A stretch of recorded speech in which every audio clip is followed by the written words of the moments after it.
welcome to another episode of the Chaotic Minds. I am your host, Devontae Ewing, aka DJ Thunderbase, and I am joined today with my co-hosts. Hello, guys, girls, and squirrels. What co-host? Also known as Mayhem the Hearts Maze. Hey, how you guys doing today? And for our other co-hosts, I am Dark Trooper. Call me from you live from a secret location. Okay, on my couch. How y'all doing tonight? I knew it. And I am the Supreme Llama Overlord, talking to you Only- from only inside part-time. of a PC that I'm building. Multitasking son of a. Worker. son of a beep.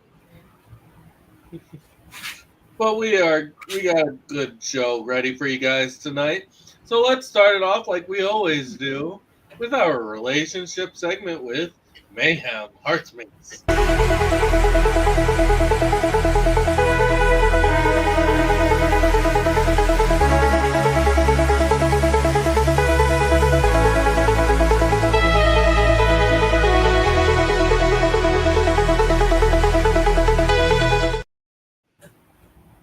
All right. Hello, ladies, gentlemen, and squirrelios. So, remember, first thing I always talk about when it comes to relationships, communication. Communication is key to all relationships, friendships, work relationships, and such. So, besides communication for being the key for that part, today I would like to talk about certain set things when it comes to friendship. Friendship relationships. You be honest with your homies and your broskies and your buddies, and you don't do shady things behind their back. Mind you, if you have friends that are doing shady things, owing you a bunch of money, keep screwing you over, and keep asking for money, and always pity partying you, I don't think that's your friend. Hey, can I get $20? Yeah, I've known so many people in my life that were like that. I hated it dearly over time because it just kept adding up. And after a certain point, they'll find or make any excuse or reason to not want to be your friend anymore, owe you, and just disappear. Oh, You you want money from me? But you don't want me to get, I'm not intentionally paying you back? But you want me to pay you back? What? The audacity of what happens when you loan somebody money.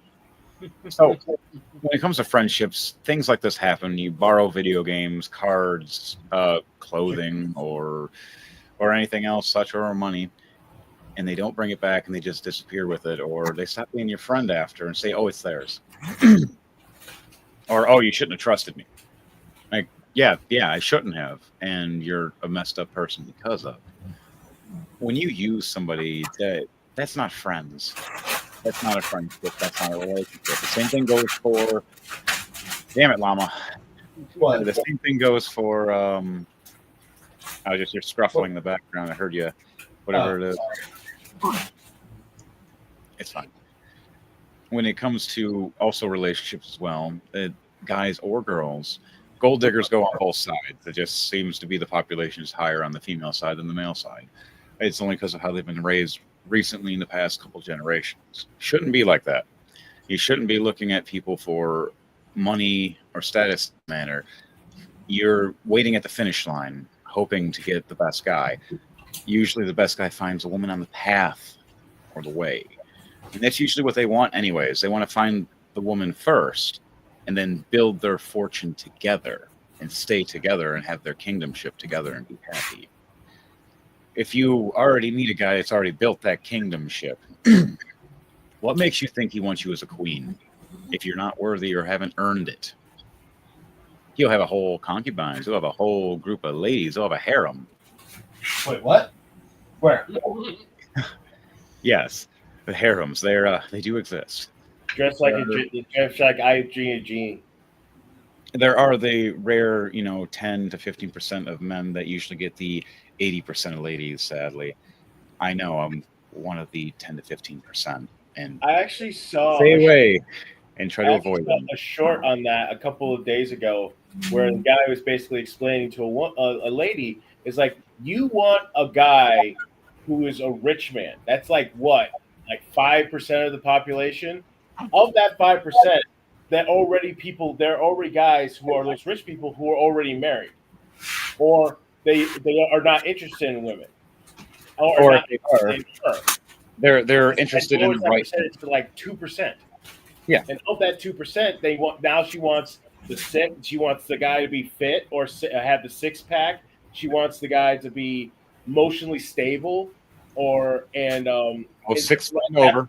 that percentage gets lower Yep. and lower. Okay, under a percentage. I've seen these. I know exactly what you're talking about. I've seen videos like this where girls will ask a question and the guy will pull up the statistic machine, the whatever it is, the state in this country of this dream guy that all these girls are chasing, which is Yeah, they're chasing the 666. maybe. They're literally chasing the 666. Yeah, they are. 6-pack, 6 foot, 6 figure. Yep. I And have at 6 least one of inches or those more. things. I have the 6 foot. I'm over 6 foot. 1.5. Okay, you're like 6'4", 6'5". You're a giant to giant. us. I'm 6 foot. I'm just a solid 6 foot. I'm But 5'11". you're over a head plus over me, and I'm like looking up, going, "Damn, Ready? no." For me, it's a challenge. I love fighting bigger people. It just gets me excited every time. I'm like, finally, somebody I can wrestle with. Whoa. Not that kind of show, man. I hope. Well, back to the relationships and friendships. Nonetheless, you do hang out with your friends and do buddy things and wrestle around. When it comes down to these things, though, you do not use, screw over, or plot or plan that's just messed up. It makes you a bad person. How can you even say you're a good person in any manner if you screwed over so many people along the path? You can't just pray that away. There is no just redemption easily on that. You just ruin people's lives, and they had to start over. Where you just got a few levels up. It's not fair, not right, not cool. I myself have been a victim of this several times in my life. People taking my kindness for a weakness. I don't do that anymore. Especially recently, we had I'll say a certain friend try to make a scenario seem worse than it was. And everybody got up in arms to try to help this said person. And they wanted to ask me for help. And I was going to help them until I started asking the right questions. After I asked the right questions, they didn't want to talk to me anymore because I was realizing they were trying to get money and get food out of me. And amongst other things, I was not trusting that said person anymore. And they haven't spoke to me since, nor have I to them. I don't deal with that anymore. Same thing goes for everybody else. You should not trust people that are always asking for things. You should be always wanting to help sometimes. And hey, you want some help? You need a buddy to play a game with, chill with. You're painting something. You want me to help set something up while you do it? And I'm good at painting too. I can paint the base. Or do you need me as a muse? Yeah. There's all these things. Or hey, you can throw some ideas while I'm doing this. Maybe if we're writing a story, you can help me write a story together, which Thunderbase and me and a few others of Llama himself. Hell, even Dark Trooper right now. We're all writing in a story together, and each person is throwing their part. A big thing about friendship, you all work together. You do things as a team. You grow and prosper. And then also when you grow old together as all friends and buddies, you can look back and go, look at all that stuff we did. It's like the old saying. Remember all the stupid shit we did. Or all the crazy stuff, and ask how we survived. It's like the old saying, teamwork makes the dream work. And that's the point that we're trying to get at as well for when it comes to relationships here. It's not always about just a relationship of, oh, you're cute, I like you, let's date. It's sometimes just a friendship that can last a very long, if not your lifetime. Your brothers and sisters stand next to you, can be there no matter what. Even if you have discussions or arguments, the reason you're friends is because of other reasons. And my parents, literally their version of a proposal was, hey, you want to get married? Yeah, why not? That was literally their proposal. My proposal, my wife was romantic in its own way, as made sure it was a day of everything she wanted to do, rode pedal bikes, did a big adventure, had a bunch of fun, and then took her to her favorite steakhouse and got her the biggest, juiciest steak that she wanted. And then when she was done, all happy and everything, she looked up and seen a ring. and there was a bunch of old ladies that were all across us watching this happen and all excited and cute because they see me pulling out the ring trying to be all sly and slick as she's just like a lion, like a lioness just whipping in the meat. And I'm like, I'm not going to make her angry. That's how you lose a finger, Henry. Oh, yeah. Don't disturb her. Well, and she has a steak. Happy. And especially after like a long bike ride. Like me, I'm like that with a burger. You give me a burger, I'll destroy that thing. Or a pizza, gone. I'll eat the whole thing, I'll turn it to a taco and eat a whole pizza as a giant taco by myself. Yeah. I do it all the time. That's how I am with ribs. Yeah, that too. Especially if they're Let's good. get off topic. We're getting off topic on that. We're going to be talking about that. One day, maybe we'll do a segment for you guys, girls and squirrels, of our favorite dishes and food, and we'll sit here and salivate. Maybe we'll Cooking even with chaotic minds. It is a chaotic mind in here, and all of us are. That's the whole point of the podcast. What's a podcast? Damn it, llama! We need a damn it, llama comment. All right, but on that note, that was What a relationships. good thing that friends can be good for. Why friends are always there to have your back and make sure that you are always keeping safe.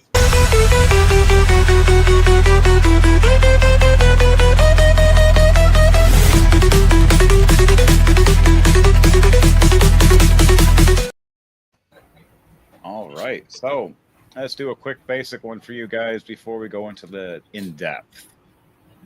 Don't play with matches and or lighters in an area that is very flammable and or a gas or something that can go boom.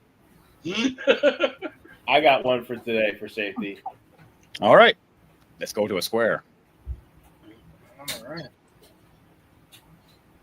When you get pulled over by the police, and this is a very good thing for all you new drivers out there, always treat them with respect. I personally make it a personal motto is don't piss off a guy with a gun on his head. You piss me off all the time. What are you talking about? You don't have a badge on your chest. Or Well, he said gun on the hip. police are there that they have a very difficult job. They don't want to make you don't make their lives harder, they will not make your lives harder. They literally have the authority to arrest you, hold you for a day, and tow your car and make your life more difficult if they so chose. Yep. And all you have to do is give them attitude. With the police is don't make their lives difficult. They won't make your lives difficult. Oh yes, I myself have had an instance where I've been pulled over by police and I've had good and bad things happen. Where one was a bad instance where the female officer pulled a firearm on me. I am so glad I had. She thought that was a gun in your pants. No, it's just the record and information when you pull it up on me states that I'm very confrontational, and then you need backup if you pull me over. And it's mainly because I'm just my fighting skills and background, and people that know me go, oh, you're that guy. And then they automatically assume I'm very dangerous when I'm more of a defensive person.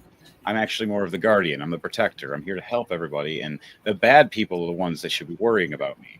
The bad people are the ones that I would do something to, not the good people. I'm always here to protect good people. I don't like bad people. I like good people. You earn your keep. You're a kind person. You don't hurt people or harm people, lie, cheat, or steal. I like you. You're cool. Mm-hmm. You start doing horrible atrocities, we need to talk. But yeah, with cops, I had it. So she had a firearm on me. The other cop told her to stand down left and right, and she was belligerent. And it was very scary at the time. It was funny. I already had their sergeant on the phone. I knew exactly what was going to happen. And she was a new, fresh by her, like it must have been her first few runs, as what the sergeant even told me. He took care of that. Another instance for me, though, it was scary, though. I didn't move much at all just to make sure she didn't just unload on me, and I had a camera pointing at me and everything, and the cop was sitting there too, and I even said her camera's off, his camera's on. And the second I said her camera's off and his camera's on, she started lowering her firearm. especially when the sergeant started screaming and yelling because she was like, "That's not him," and then he gets on the actual walkie on her chest. Yes, this is me. I'm just on the phone with him. So that was an instance. The other instance, though, I got pulled over with my wife and a bunch of the crew. We were on our way to a show for Drop Zone, a big show in Detroit, doing our performance combat, and I was the champion, holding my title against the big monster, Big Al, the Mayday, the big 500-pound monster guy that was ruining everybody in the ring. And I faced off of my 250-pound ass to his 500-pound ass, literally double me. He broke my nose and everything during the combat. It was great. The cops pulled me over, and they were actually going to be getting off duty and going to this said show. And they knew all about it and knew who I was. And the second they seen my vest, they knew that I was the star of the show and for this big performance. And they actually gave us an escort all the way there. It was hilarious. I've never gone so fast down Michigan Avenue. It was fun. At least legally. Yeah, legally. We can't. We're not discussing the past when we were young and dumb, and any legal measures. I was under 18. I was, trainee. I had.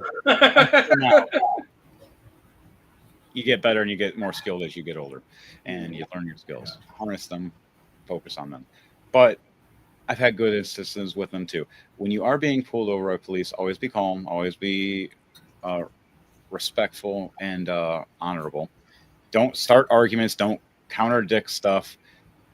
Don't get snarky with them. Don't call them. Sovereign citizen Remember, bullshit. they're just doing their job. And don't start that sovereign citizen bullshit. You do not do that, please, people. Don't do that kind of stuff. Look, I'm not driving. I'm traveling, okay? And I have every right to do so, sir. Yeah, but you can travel without a car. Yeah, Travel it's without these nuts. it's the concept of they didn't choose to have you pulled over in that kind of day to ruin your day. Just you happen to be a person that happened to be going over limit, or you cut somebody off, or you ran a yellow light to turn red right when you went through, and he has to flick you. Like, better yet, They always tell me I'm over the limit. or better yet, just don't do anything that would warrant them pulling you over, and you'll be in the clear. yeah, and usually there I is was time, targeted, okay? there is times where they do have to go through a certain route and measure where they have to occasionally pull over so many cars after so many times. So count this many cars after this, pull over this one. Why? Because everybody's following the rules, but we still got to check. It's just in case. But if you're having a bad day, don't take it out on the police officer, because they might be having a bad day now too. And it could end with many things, like what Dark Trooper said. There's so many different things it can end with. Be in jail, car towed, you could die. Mm-hmm. There's so many different aspects. It could all be an accident too. You could have reached for your wallet. They thought you were reaching for a gun because you were belligerent or acting aggressive or rude or disrespectful. Always make sure to ask for permission if you're going to reach for something in that situation. Oh yeah, always. So, besides that, for safety news, being respectful to those who the boys in blue and ladies in blue, and everybody else in between. What's next on the topic for you guys? I have a safety tip as well for road safety. Always look 3 ways before crossing the street. Okay. Oh yeah, you want to look left, right, and then up to make sure you're not about to get hit by an airplane. Oh, jeez. Damn it, Llama. If you're getting hit by an airplane, you'll be dead anyway. So it's like, AOE. Well, I mean, if you're about to get hit by an airplane, would you rather watch it or would you rather not know? To be honest, if I saw an airplane coming at me, I'd be running. yeah. If it's a smaller one, you can probably get away, but like those bigger motherfuckers, the passenger ones. I'd be heading in the either the left or the right of it, not going by a parallel. Yeah, I would get as far away from it as I could. Well, that's what I was saying. Like, depending on possibility size, is still death, but how far do you think you're going to be able to run? It all depends on when you notice the plane. I mean, maybe it snuck up on you and it was running silent mode. Hey man, if it rolled in that 20 on its stealth and snuck up on my ass, I deserve to get hit by this thing. Just so everybody knows, I am trying not to swear as much as I have been. It's a little hard. I'm a trucker. Oh, so I have you're to fine deal now. with a lot of people. We're You're past my friend. I'm more apologizing to the audience that may or may not listen to this. For all those who aren't listening, fuck you. You son of a hooker. Oh, I love it. All right. But it is that time of the day where we get into our celebrity birthdays.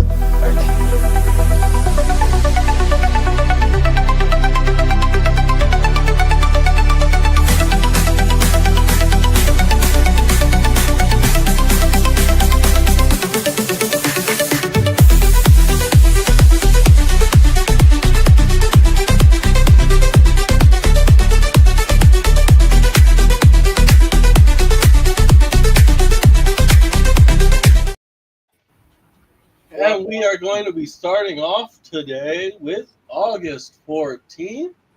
And to start it off, we've got Mila Kunis at 42. What's she 42? Yeah. I've had a crush on that girl for so long. I didn't know she was 42. I thought we Well, were I mean, she's with her being- older than me. With her being That's hot. 42, she sounds like the answer to all of life's problems.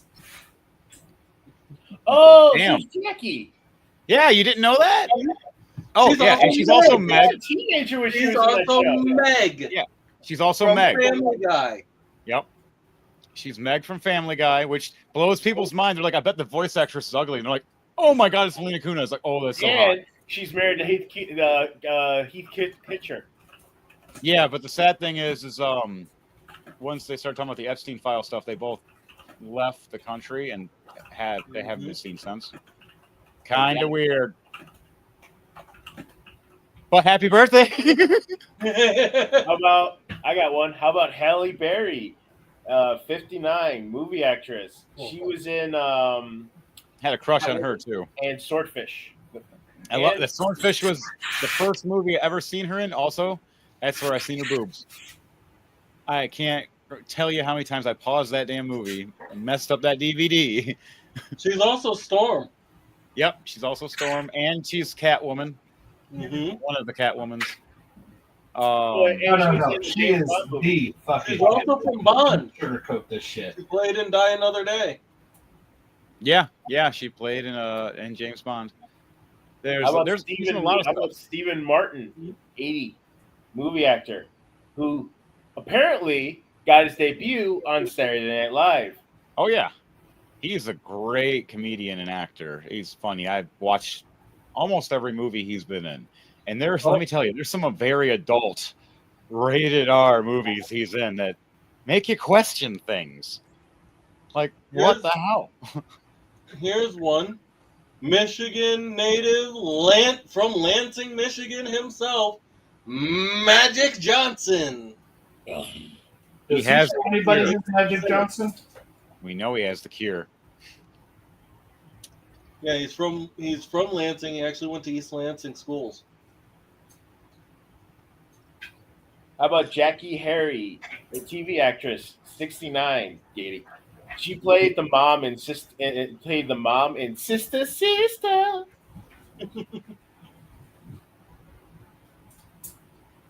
All right, let's do one more, and we'll shift over to the next day.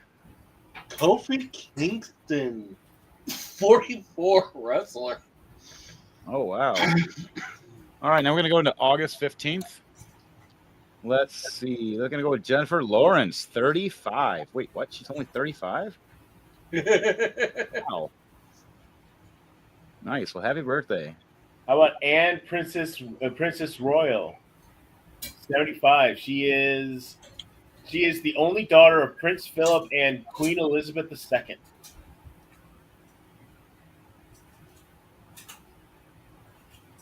Ooh, how about this? Anthony Anderson at 55. From Law and Order, Cable, and The Shield. He also Does not look 55. What about Ben Affleck? Even though technically, in a matter of speaking, me and Thunderbase here have worked alongside him. I was a extra in the back of the Batman vs Superman movie as the guys that were taking the carpet up the stairs before it gets exploded and we all die. Yeah, that was me. And then the fishing boat, that was him. Fisherman on the shore. I was Yeah, on the shore of the river as he was going into the Batcave. Yep. How about all our favorite Napoleon, all our French dictator Napoleon Bonaparte? He died in 1821 at the age of What? The original Napoleon complex. And that's where Did it you came just say from. that dude had a dick on his tater? He's a dictator. A Oh, dictator. dictator. Okay. How They always about say he had a this? hand in his pocket. I was saying it was always a gun, but people were saying it's a wallet. It's his nose. How about this? Game designer Donald Mustard, responsible for the games such as Fortnite, Shadow Complex, and the Infinity Blade series. You said Fortnite, I was immediately like, You know, fuck when I that was guy. younger, I had And he dreams likes of being a Dijon game mustard. designer and being a video game tester, and it never happened. Like I did beta testing, like for several games. But it wasn't enough. It wasn't what I actually wanted to do. But fighting is what got me into everything else. I just went to that. Couldn't be a nerd in that way. I'm still good at gaming, but not like I used to be. I used to be hardcore. I was in the EA tournaments. That was fun. Aren't you normally hard? Well, our best gamer is Zenta, and he's the reason done for a reason. He ruins everybody when it comes to gaming. I can hold second place alongside him. Like if it's out of 9 out of 10, he'd get the 9. I'd get that 1 win, but that's rare. He was way better than me, but I could hold my own. I was just I'm a very good competitive person. All right, we got one more before we shift over. Joe Jonas, 36. Singer, member of the lead vocalist of the Jonas Brothers and also of DNCE.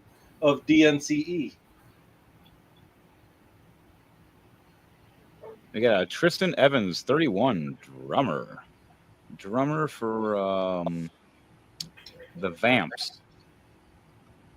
Interesting. Now let's do you guys want to do one more before we shift over, or going to the next one? On to the next one. On to the next one. All right, to the 16th. We can start off with Madonna, 67. Wow. She does not look 67. No, That's it's all the work she's had done. yeah. I used to love her and respect her until the day she said she wanted to, blow up the White House. Then I was just like, "The hell's wrong with you, lady?" I was like, "Why did you even say that? Like, in front of thousands of people, and let alone you didn't get in trouble for it." How It about was Cameron Mulgrath at 32? He's the face and voice of. Oh, Cameron Monaghan. Yeah, he's the face and voice in the Jedi series, Mm-hmm. Isn't he Joker? and Yeah. he's Joker in the Gotham series. Joker in Gotham. And then also here's another one. Steve Carell, 63. Steve Carell. Wow, I can't say that right. Steve Carell. I've seen him in many things. He's a funny actor. He does a lot of reactionary work with his comedy and how he does things and makes funny facial expressions. I love it. It reminds me of Mr. Bean because Mr. Bean's one of my favorites for that. Just learning the facial. A Harry Potter actress. Oh, Luna Lovegood herself, Ivana Lynch at 34. nice. Oh, she also starred in My Name Is Emily. Yeah, no. Oh. Oh, how about James Cameron? James Cameron. 21. He is the director of the Aliens, Avatar, Tag, The Terminator, and Terminator 2. Oh, I got one right here. Timothy Hutton, 65, movie actor, also known in the haunted house stuff, and I believe in Leverage. All right, we'll shift over to the 17th. All right, who do we want to start off for the 17th? your pants. Damn it, Llama. Here we How go. about Robert De Niro, 682. Oh, wow. Made famous for his taxi driver, his movie called The Taxi Driver. And he was also in The Godfather Part 2. Oh, yeah. I got one right here. Sean Penn, 65, movie actor. Let's see, buddy. You were Fast Times. Oh, yeah, I remember the Fast Times. That was one of my favorites growing up when I was younger. I Am Sam, 21 Grams. The first. Wow, yeah. It just blows my mind. He played the high on, and then he went from playing the high on to all these really big roles and villainy stuff and everything, and just changed it all and went from that. It just blows my mind. All right. Who's next? Another Harry Potter actress, may she rest in peace, Helen McCroy, from August 17th, 1968 to April 16th, 2021, at the age of 52. She played Narcissa Malfoy, Draco's mother. How about Donnie Wahlberg, 56? He was in the miniseries Band of Brothers, and he also plays Danny Reagan in the CBS series Blue Bloods. All right, we'll do one more. Before we shift over, I got Tim Bargley, unless we already got him. 68, TV actor. Here's actually one other one. Let's do one more. Davy Crockett. I was just about to say that one. He died at the age of 49 at the Alamo. Am I quiet to you guys? No, we hear you just fine. It was just timing. Who are you guys responding to? Wait, what? All right, on to the 18th. So who wants to go first for the 18th?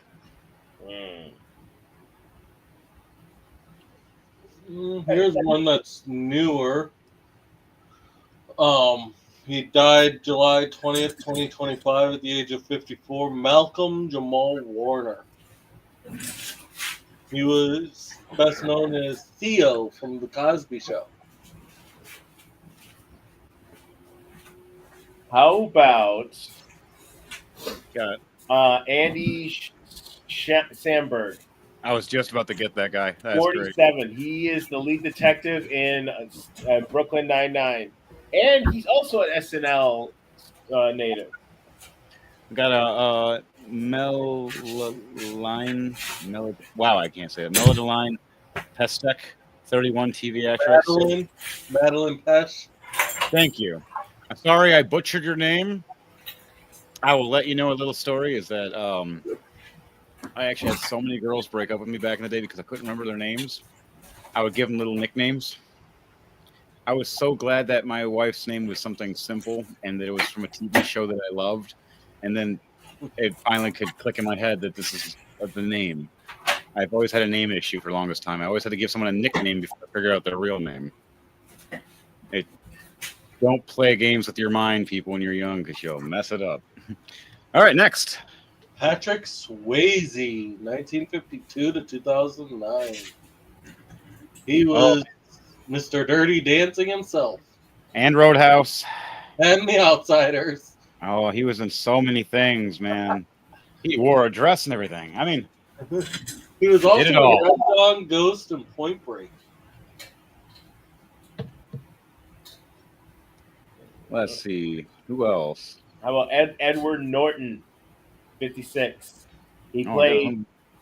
He was famous for the Fight Club movie, and he played the Hulk. Oh yeah, he played a good Hulk. And see, they should have kept him as Hulk. I liked him as Hulk. He was how it reacted from skinny little Banner to this monster. It was great. And here's another one though. Christian Slater, 56, movie actor. You guys, in the movie Heathers. Lost Boys. I first saw him in Heathers. Saw him in a lot of things. I have all the Lost Boys. Never seen Lost Boys. You know, there's I think there's 4 movies. Never seen them. True Romance, Mr. Robot, The Heathers. Oh, they don't show all this stuff. Oh, that's not upsetting. I just probably had to go to his actual like autography and everything and acting one. All right, let's go with another one. One more, and then we'll shift over. Robert Redford, 89 years old. He's the Sundance Kid. Okay, so now let's go to August 19th. Got one. It's one of my favorites from Friends. Sadly, passed away. Matthew Perry, 1969 to 2023.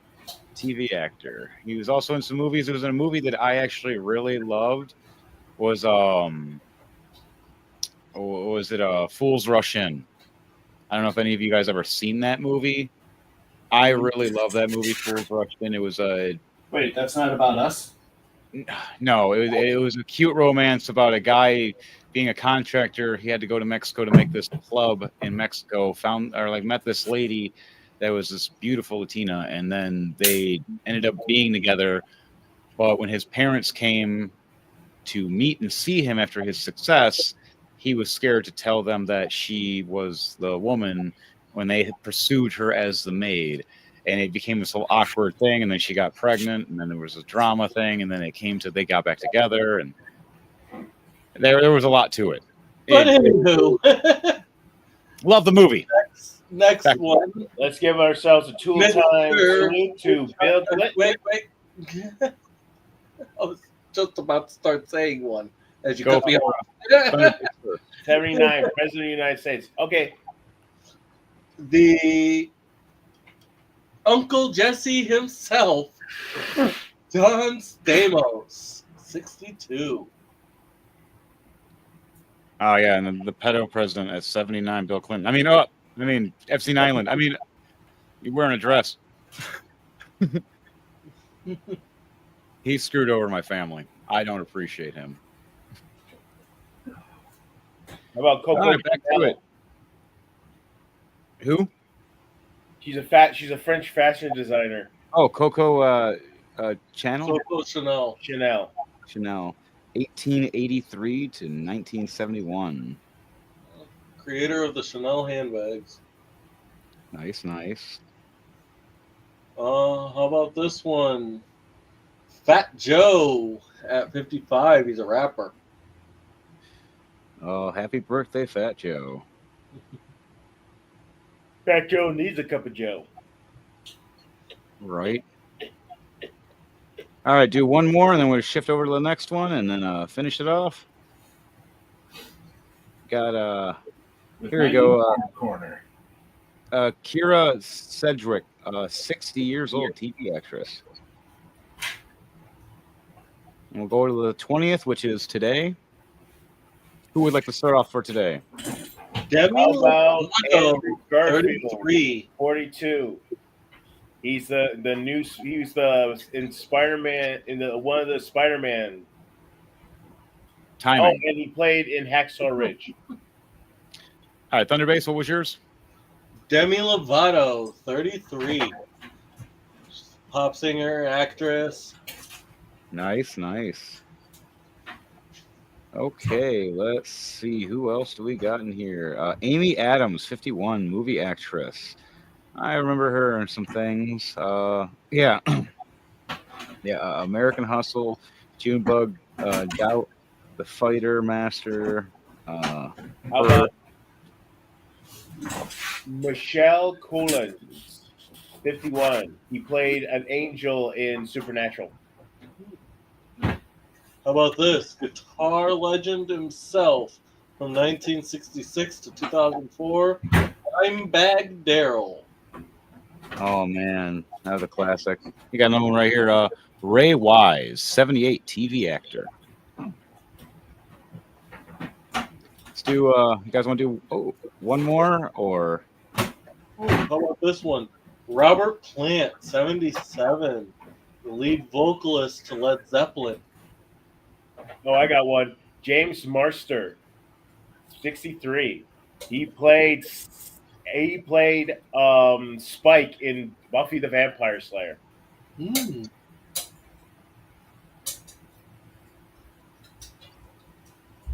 He does mostly voice acting nowadays. How about this? From the CW show Reaper, Ray Weiss at 78.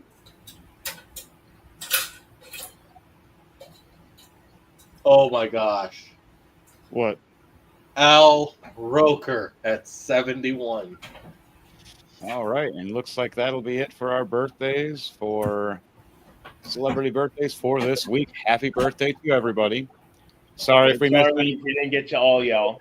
Sorry we butchered some names. Sorry we said some gestures of our own nature, but hey, we are chaotic minds, and it's a bit chaotic in here. Thanks to them. So happy birthday.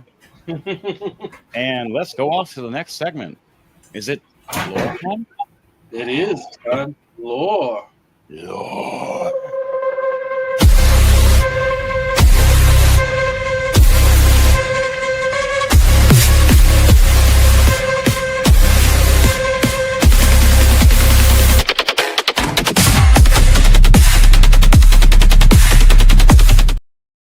Good evening, true believers. I believe I can die. I mean, I believe. I believe I should die. in the eye. Got shot by the FBI. Today's That's a good segment we'll be talking about a place. Have you ever made a deal with the devil at the crossroads? Nobody's asked. But nobody will tell. You know, I've never stood in the Petaluma Might either. Well, apparently making deals with demons is not a new thing. Particularly for certain individuals like Adam and Eve, Dorian Gray, witches. And some Catholic believes that witches actually sell their souls to gain the power that they get. In some cases, they do. Certain witches do. Certain witches don't. That comes from the experience of somebody that studied witches and many years in the paganism and being a warlock himself. Yes. But apparently, there was a blues player named Robert Johnson back in a long time ago. I don't remember off the top of my head. Who was fabled to have made a deal with the devil at the crossroads. He actually didn't intend to. Before he made the deal, he was known as one of the worst guitar players in the world, in the town. He would go to juke joints. Everybody hated his guitar playing. He disappeared for a couple of years. He came back and he revolutionized the blues industry with how beautiful his music was. Sadly, he died by someone poisoning him. He also was notorious. The bad thing was he was also notorious for being a ladies' man and drinking. Uh-oh. So probably why I got poisoned. That would probably make sense. The main reason why most deals are made by the crossroads is because crossroads in spiritualization, in spiritual and supernatural means, is more of like a borderland. It's kind of ways of like crossroads in normal, like when you decide which way to go, you can also use it as a way of transporting spiritually, as well as of traveling to different planes, depending on how you see it. Many gods, in fact, use crossroads, like Hermes and Hecate, which are Greek mythology.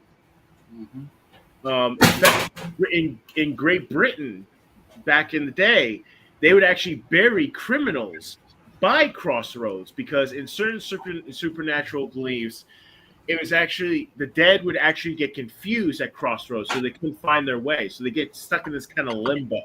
So it's kind of fucked. It's kind of not only do you execute the thief, not only do you execute the criminal, you now leave their spirit wandering the crossroads for the rest of eternity. Kind of fucked up if you think about it. Horrible purgatory. It's not just musicians who make deals with devils. There was a tale about a man named Dorian Gray.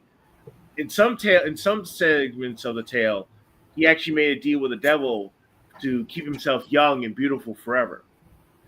But he made the stipulation is he could never look at a painting of himself. Otherwise, all that age would come rushing back to him. And he did, and he died. Real curse. Mm-hmm. That's it for lore. All right. So- We'll switch over to Warhammer. So today we are doing part 2 of Rabute Gilliman. Now we are going into the Horus Heresy. This is a time period in which, in the Imperium's history, where 9 of the Primarchs, including their legions, turned traitor against the Emperor. Now, Rabute Gilliman did not know that this was happening, and by the time he realized when this was happening, it was already too late. And his Ultramarines were not. Him and his Ultramarines were not in a position to do anything substantial. He was going to, when he eventually found out about it, he started mustering his troops at a planet called Calth. He then gets ambushed by Logar and the Word Bearers. Logar tries to assassinate him by blowing up his bridge and spacing him, sacrificing a bunch of his sons. See, this is the first time anybody's seen Rabute Gilliman lose his temper. He literally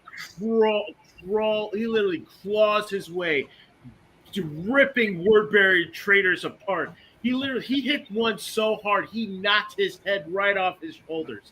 He literally clawed his way back to the ship and back to an airlock and then remuster. But the thing is, the Word Bearers underestimated both the Ultramarines and Rabute Gilliman. They managed to rally, and they won the day.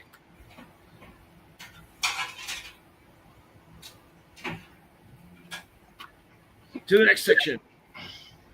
Then the Word Bearers and Angron ended up in a thing called the Shadow Crusade.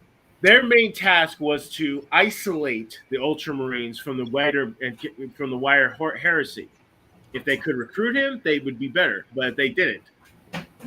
The main goal was to keep him away from keep him in the Ultramar section, the Ultramar system, because to keep him away from the heresy, because he was too valuable to the Emperor. Not to mention they had one of the biggest legions. They eventually would go Angron and Logar would eventually go head to head with Gilliman on a planet called Natara, where Gilliman, despite being he got his butt kicked by Angron. He was holding his own against Logar, but he got his butt kicked by Angron, and with sacrifices but his sons managed to get him away and to fight another day. He eventually would fear that the Imperium was lost. So instead of him and his brothers set up a thing called Imperium Secundus, trying to protect what little order he had of the Imperium.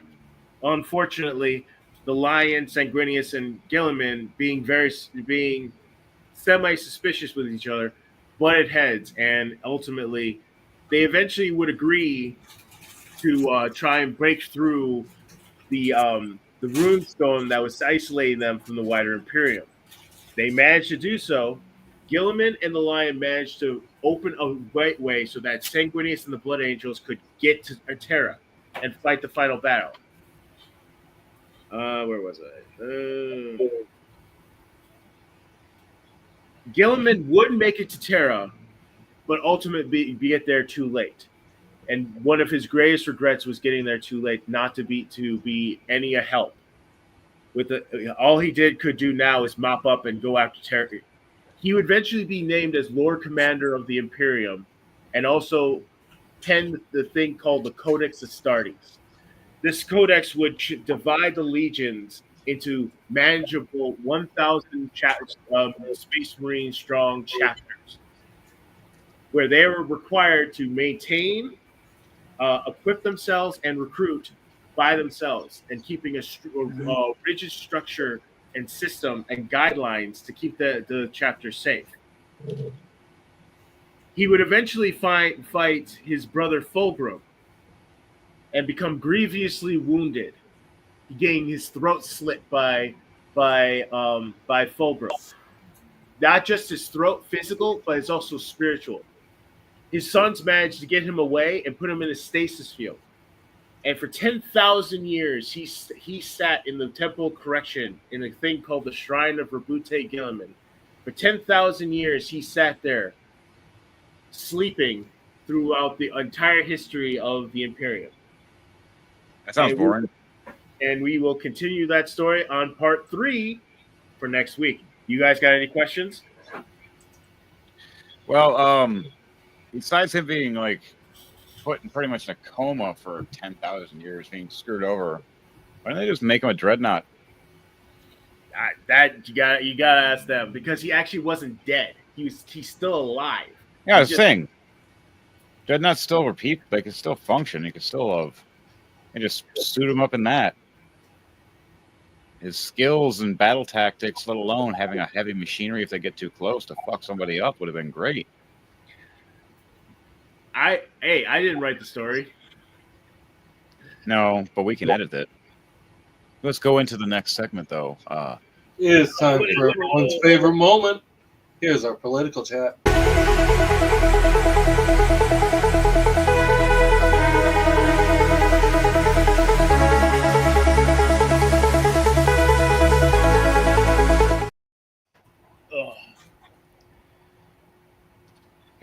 We skip video games for you. Oh my god, this one is just like just play it and we can discuss it. The device is designed to be as humane as possible, emitting soothing white noise and putting prisoners on a cushioned seat before its metallic talons dig into their necks and painlessly wrench their heads off. Ohio Department of Corrections Director Gary Moore praised the machine, saying, quote, "Our new system is a hallmark of compassion. Now these are coated with topical anesthetic. Quickly pulling off a prisoner's head is considered less cruel than lethal injection, which requires 3 separate chemicals to stop the prisoner's breathing, then paralyze their muscles, and then finally induce cardiac arrest, while this new method of quickly crushing the detached head ensures a mercifully swift conclusion." What the heck? That's what I was saying when I first saw it. I'm like, what? How is this more humane? By the gods and the holy squirrels. What in I mean, the... it depends on which prisoner it I is. feel bad for Ohio prisoners now. I mean, whatever happened to just the old-fashioned firing squad, or better yet, the guillotine? Why? We can modify this design for the guillotine and make it much more efficient. I got a perfect thing. Oh my gods. We all we need to do is get a modified wood chipper. Pump them full of adrenaline as they're chained up with, or roped up probably, because it'd be better for the machine. We want to make sure the machine still works perfectly fine. You put him through feet first and let him scream in pain and horrors of his last moments, learning his damn lesson. And that's far more humane than what they just said. And we could put that live and people would watch it and you'd be like, I will never be bad ever. Why? That. Or just a good old-fashioned stoning. Or just a guy with a big axe that says, your turn. Just Or the gallows. Literally. Line them up, all get a noose. or Actually, I prefer the guillotine, honestly. I think that's much more humane. It's like literally down, done. be a dick. But you also got to remember, you could Take him still to the ocean. see and comprehend things like at least about 5 to 10 seconds after your head has been removed from your shoulders. Yeah, you still have between 10 to 15 seconds, depending on blood flow and everything else, of being ripped off and going, hey, what the, is that a hammer? Squish. I thought the hammer was particularly funny. I'm like, isn't that kind of redundant? That's not a hammer, that's a mallet. That was a meat tenderizer. I mean, That was a after you cartoon get your mallet. head removed, it's kind of redundant that you're going to destroy the head now. Oh. It blows my mind. Watch it again. I put it in the political chat, so if you want to watch it here, be my guest. But I when I first saw it, I was laughing my ass. We just need to clip that part. Just clip that part and just keep that part as a GIF. Oh, I don't know. I saw Just getting ripped off and being meat tenderized and just that. Someone in the chat do it. Please think. He's flanked by a bunch of F-35s and F-22s, and then you can see a B-2 fly.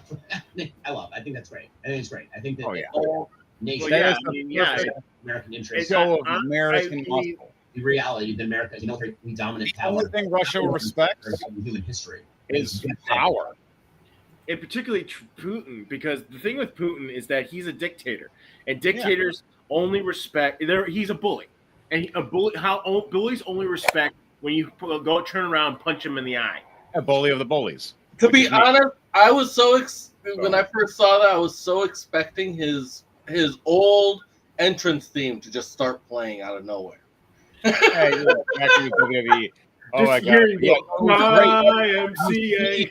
You see, Trump knew this was going to happen. He timed it, walked down just in time when Putin had no idea. And then here comes this, and he's like, "Oh shit, that's one of your shadow bombs, like shadow bombers. I'm fucked." Well, And like looking up, not only that, but because of the Ukraine war, it has depleted his army significantly from his mercenary manpower personnel, messed his up right now. general. He's run out of people he trust, Yep. and soldiers. Hey, he's lost a lot of manpower, and he has some machinery, but doesn't have the manpower to power the machines now. Unless he wants to spend money on mercenaries, but the thing with mercenaries is they're only loyal until they The get coin. paid. They're loyal to the coin. Yeah, There's a rule. You pay me the right. Unless you have a rule, is I go by contract. But like what I liked about it, that's still not Yeah. still not enough to solidify their loyalty. what I liked about The Roman Empire learned that the hard way. yeah, what I liked about it though with the Trump and the Putin thing right there though was Trump showed the show of strength, reminding Putin, you mess this up and you cause drama with us. Remember what the hell we can do. We're not weak. Over And 5 then you see how big Trump is compared to Putin, and he grabbed his hand and yanked him in and shook his hand like, "No, you're shaking my hand. We're gonna have respect here." Because when Obama and him, it was a stare off, and he wouldn't shake his hand. And then for Biden, wouldn't shake his hand and talk crap. They both talk crap to each other. And then with Trump, he's like, no, you're gonna show me respect, or this is not gonna be a peace summit. If you can see what I have flying overhead right now, ready at any fucking time. Which I know Trump is that crazy that he would let the bombs rain even with him in the room, going, you know what? People will remember me this way. And he'll do it. And he's like, I'll take you with me. And it's a scary thing. But no, his age and his time, I think he would do it because he knows that would be a martyr thing. That would get him the big gold statue. That's the one thing that would get you. But next clip. Kellogg is planning to get rid of artificial dyes from all of its cereals by the end of 2027. The maker of Fruit Loops, Frosted Flakes, and Apple Jacks says it wants to give consumers more of what they want and need, like whole grains and fiber, and less of what they don't. The company says it's starting with schools and will reformulate their cereals served in cafeterias by next year. Texas Attorney General Ken Paxton launched an investigation into the dyes and says Kellogg has now signed a legally binding agreement. The company said it had already planned to remove the synthetic coloring. Other food makers have promised to do the same thing. I'm Kristen Yeah. Wright, and this is NPR News. Synthetic coloring is not good in any use. Well, it's not just that, but it's also the entire world, the rest of the world has already done that. Yeah, And yeah. we're They're like still poisoning themselves. we're literally like one of the few countries who haven't done that yet. Yeah, and it messes us up. Same thing with bathrooms. We need bidets. Like I'm going to be ordering portable bidets for the toilets and stuff. Like that's a natural thing that should be going and everything that works. Every country has it, but us in a lot of ways. Like don't know why we're more fixated on toilet paper. What we need is like what Japan has. They have these special bathrooms that are like public bathrooms. I've seen their toilets. They actually Yeah, self-clean themselves. Japan is leagues ahead of the entire world in advancement. They have the best toilets in the world.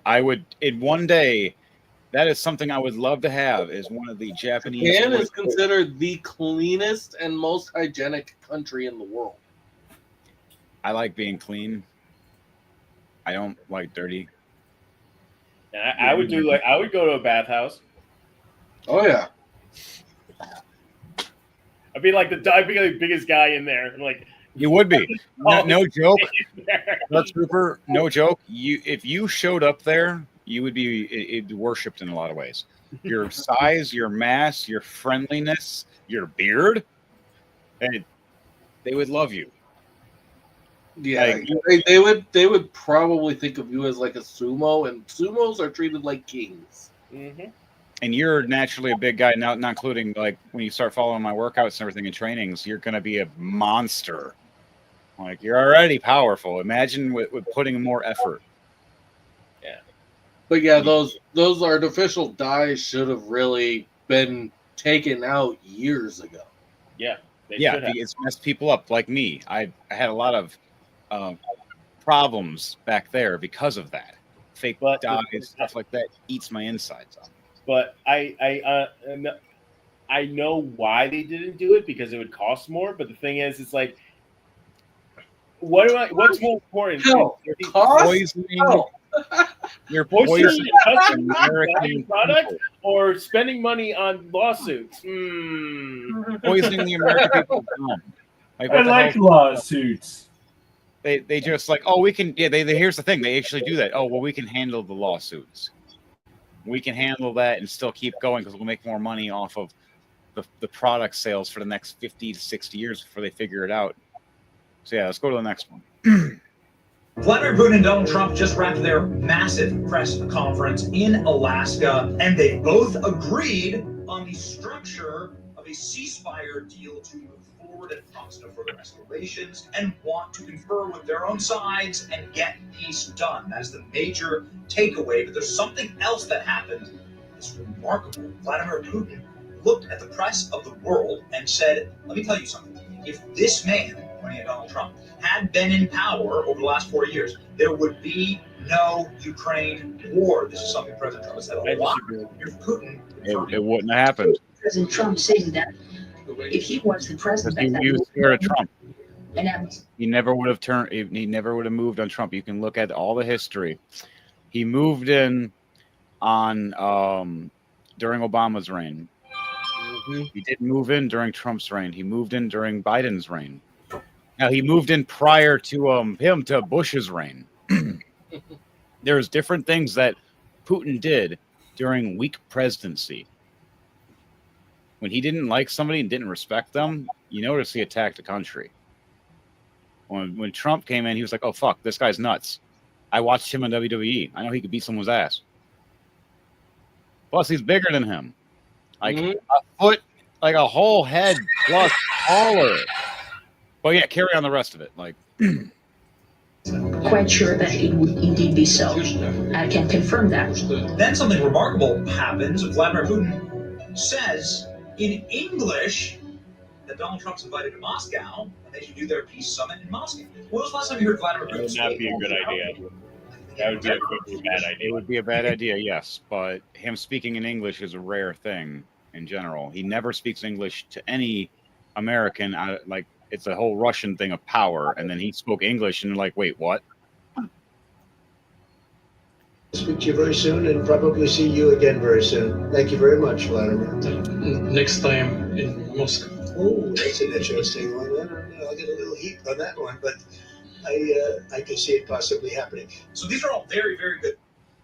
There was The main reason, but the thing is, the main reason is that he's being more receptive to the idea of a ceasefire and a peace deal is because he's losing. He's losing. He's already depleted. He cannot back down unless he gets something out of this. Yeah. The only thing I could agree on is with lands he's already poisoned. Give the Russians that land. The poisoned, destroyed land they already just messed up, so they can fix it. They can pay for it, repair it all back up, and have some kind of agreement over years where they can use that as like a middle ground between the peace. Mm-hmm. And as well as that uranium, whatever material mine that they also took, they also should be that the Ukrainian people should rent it to Russia. They do the mining, but they get a cut of the profits to the Ukraine. Yeah, it's the whole point of the whole actual peace deal thing is that these countries don't understand. They just want to go over and destroy and take it all over. And like, why don't you guys just work together? Why don't you say, hey, I'll throw you this much money and some extra stuff and everything for like you guys if you throw us what we need over here, and we can make a deal about this. Like, it's the whole point of diplomacy. You send over a diplomat to negotiate, figure things out, and see what resources each country need, and that they can trade with each other and work amongst each other. And you found a compromise that both sides don't agree with, but they can live with. Yeah, that's the whole point of a retainer. But that's the problem. They're well, the thing is also is that Putin didn't respect Zelensky like at all, because he was literally a comedian and became a presidential, and then he did martial law to his own people. I don't respect him for some things, but at the same time, he was attacked first, which is not right. He was defending himself. He did some overboard stuff, and so is Putin. Though Putin's always done overboard shit. Though that's the thing, though, is that how do you think he stayed in power for so long? Mm-hmm. Every single time, seriously, someone jumped out the window. No, they just gave up their life, and they're like, "Oh, I lost the vote. I must die." Go on.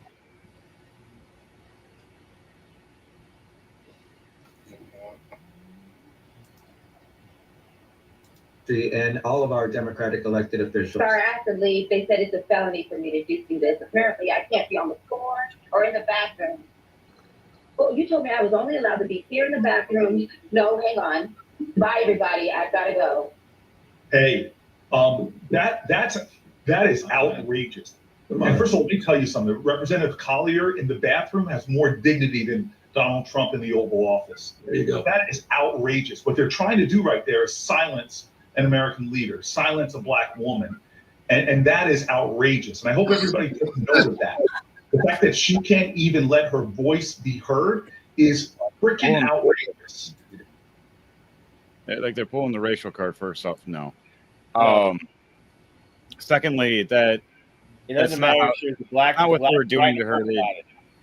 They weren't locking her up for telling her that she, like, it doesn't work like that. There's more context to that. There needs to be more context to that.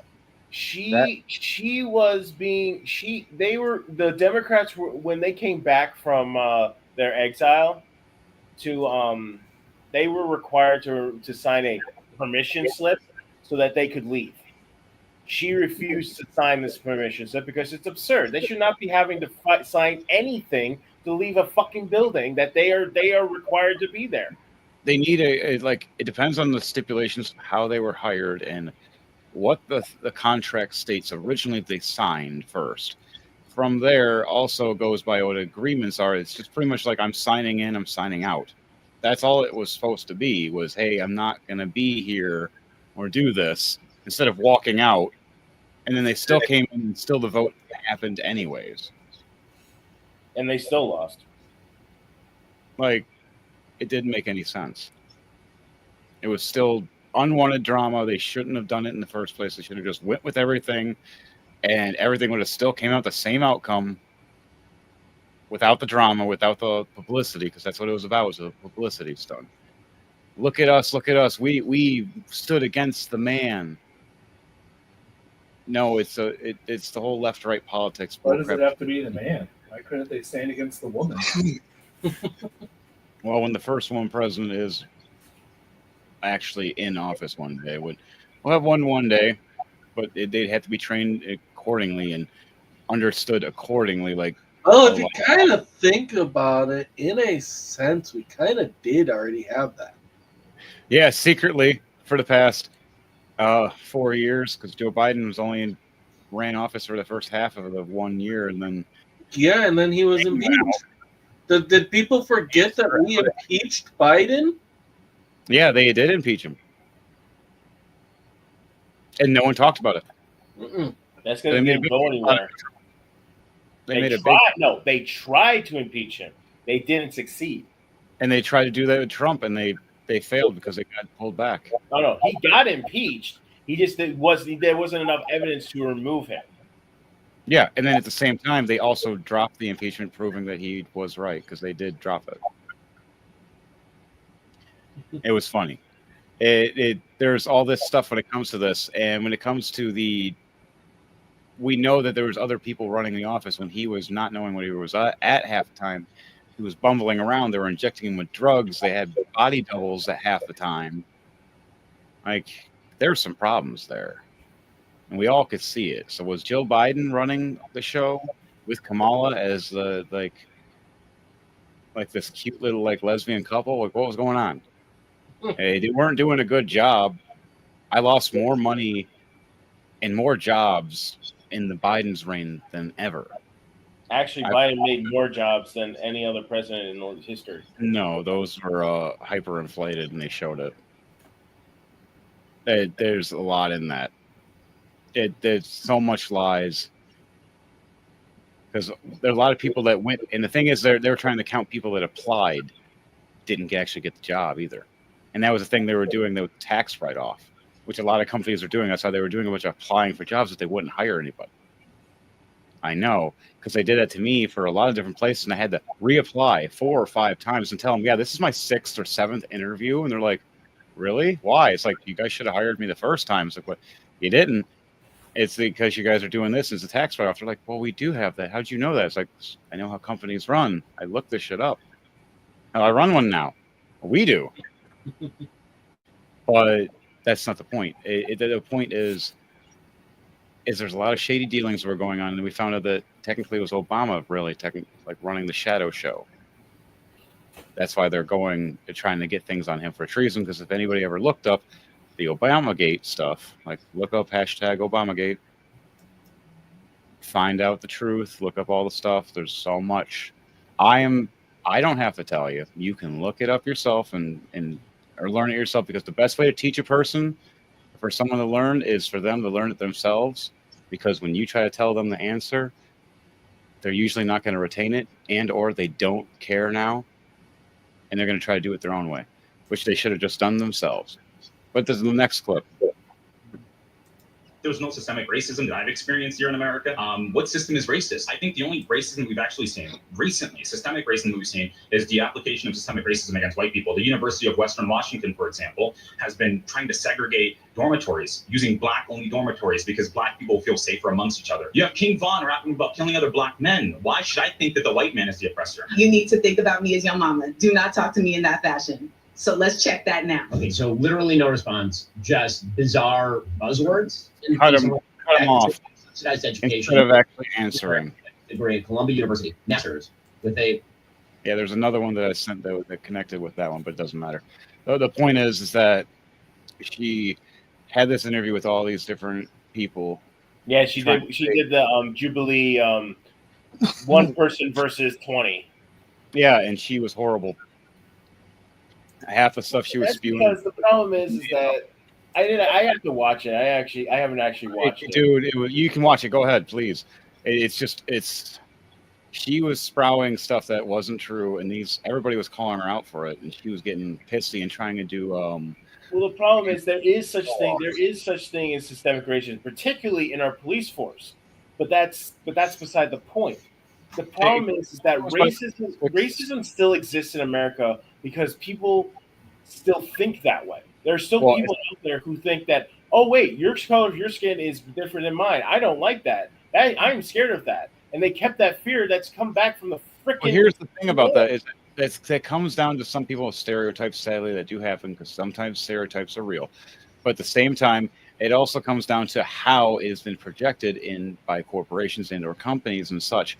Because there was a point in time where no one cared about what the hell anybody's race was. And I remember those times of like the 90s to the early 2000s until like 2010. And then news and movies and a bunch of other things will start interjecting constantly. Oh, well, because I'm this color, I'm being pushed back. No, you're not. In America, we are all BLM did not help. No, it did not. What didn't help? Vietnam? BLM. Oh. Yeah, a lot of that stuff didn't help. A lot of the bad politics, a lot of it involved secret deals, extra money behind closed doors. So people that were up top would get rich and screw everybody down at the bottom. And that's what a lot of it was. The BLM movement is that that was a big it was a reaction to something that has been happening for decades. Well, I would view it more as a letting off the pressure of a pressure cooker. Here's the thing. Those guys that they're talking about, that first off, to let you know, BLM was a scam. They proved it. And the people that every single face that you see that they sold and made money off of, ask each family member that they're supposed to get the money for. Not one of them got the money. Numerous one of those families are trying to sue them to this day to get money, as they have bought and spent money and gave money to their baby daddies and saying, oh, he was working as one of my guys, this, and this. There's all this, and them even stating they're Marxists and that they know how to scam people and that this was all a big sham. There's a bunch of it out there. It's really messed up. And the point is that they did that, and they did this push of racial tension. When I grew up in the hood, I know and felt and seen and witnessed all this kind of stuff for real. I know what the gang stuff was. It didn't matter about your color. What colors it was is what your shirt color was. Were you red or blue? Were you Bloods or Crips? That was the thing. I grew up in Detroit, River Rouge, and Ecorse. I grew up in the places you get shut the fuck up. And then finally I moved to little nicer towns like Lincoln Park and stuff, which sadly got interjected with a bunch of Detroit school stuff because they came in with all their crime and violence. I had to fight every damn day almost. Llama over here, people try to fight him, and I had to go and stop it half the time. Whoa. You took that upon yourself. Not one of those people managed to fucking hurt me even when they hit. Oh, I know. It was funny when they hit you and it did nothing to you. But the point is, though, is when you actually look at the who kills who more and they pull up the actual statistics and math and everything, people get mad about that. When all reality, that's what's really going on. And when it comes to some cops, yes, some cops do act a certain way because they've had bad things happen. But when it comes to good cops, bad cops, I believe there's more good cops than there are bad cops. There are some bad cops, just like there are bad people. But there's more bad politicians than there are good politicians. That one's the opposite. There's only maybe a few gems on each side. But when it comes to this stuff, the racial tension shit, that's dumb. You shouldn't be looking at each other for that, because you wouldn't know. Me and DJ Thunderbase here, we're family. We're blood. We're cousins. Mm-hmm. And he's like 2 or 3 shades darker than me. And the only time we look about evens when I'm in the sun all the time and my skin gets dark and just right. And you also have to have your beard grown out too. Yep, and you see it and everything else. But that's the thing. You don't realize that you don't look at it, because that's what America is. America is a melting pot. I'm a perfect example. So is Devontae here. So anybody else that's of mixed race, mixed religion. I was taught in several different religions when I grew up as a kid, so I can understand numerous. I was taught numerous politics from left and right because there was both in my house. There's always an argument or a confrontation or a conversation. I always had to see it on both sides, and then there was always someone pulling up. Oh, I'm right on this side. Okay, well, I'm right on this, and it happens all the time. When we have our discussions with this, though, it's like half the stuff on both sides we have to filter through ourselves because some of it is propaganda, some of it is true, and then there's the other issues as well. As what are they pushing that they're not telling us is behind closed doors? That's the big one, and we keep asking, and that's the stuff they'll never tell us. They keep dangling things in front of us, and we'll never get the actual answer. So, like I stated, it's not just, it's the concept of a Native American say is, what if I told you this, the left wing and the right wing were the same eagle? That's why instead of having red and blue, when you mix them together, you have the eagle become purple, the Purple People Party. For the people, by the people, of the people. Are we eating people now? The concept is, instead of a corrupt donkey or a forgetful elephant, we have a free and brave American bald eagle that understands what it is to be American. You have to be brave to be here. You have to understand what freedom is and that there is consequence to certain things in life. There's a balance, a scale. It's not just one side, the other side, or you have to believe this. You can still be friends in between. You can be left or right or in the center. And that's how it should be in politics anyways. It should not be a two-party system where they're like, oh yeah, there's other parties. No. You do not promote that. See that on the TV everywhere. What do you see? Red and blue. That's all you see. All you I usually hear. see that in my rearview mirror too. Damn it, Mom. But that's the point. You see that. Why not have it so it's properly adjusted now, where it's red, blue, and purple? There's people in the middle more than anything, not on the left and right. They're just forced to choose between one side and another side. And then when they do, other people hate them because they had to choose, going, well, my views go towards this way for certain things because of certain arguments and life choices or experiences or things that, and yours are this, this, and this. It's like, we can still be friends because of the other things, but don't hate me. And sadly, that happens in all this political issue stuff. That's all. Do we have any closing statements before we close this out? Yeah, I'm going to sue the United States for false advertisement because they claim that this is land of the free, home of the brave. Yet I pay to live here, and I'm a fucking chicken. Tune in on Friday, 9 p.m. Eastern Standard Time for the Rolling to Die podcast and game. Henry the Hearts Mace at our GM. What are we going to be doing this week? All right, for this week, it is maybe the wrap up of the Drunken Dragon Brawlers for this weekend episode. Seeing what happens as the boss fight will now begin. Like, comment, subscribe, and if you have any lore you want us to discuss next week, please leave it in the comments. Yep, 9 p.m. Eastern Standard Time, everybody. Friday. Yeah, no. Thunderbase. All right, and don't forget to join us again next week, same time, same place, for the next episode of The Chaotic Minds. We thank you all for joining us tonight, and peace.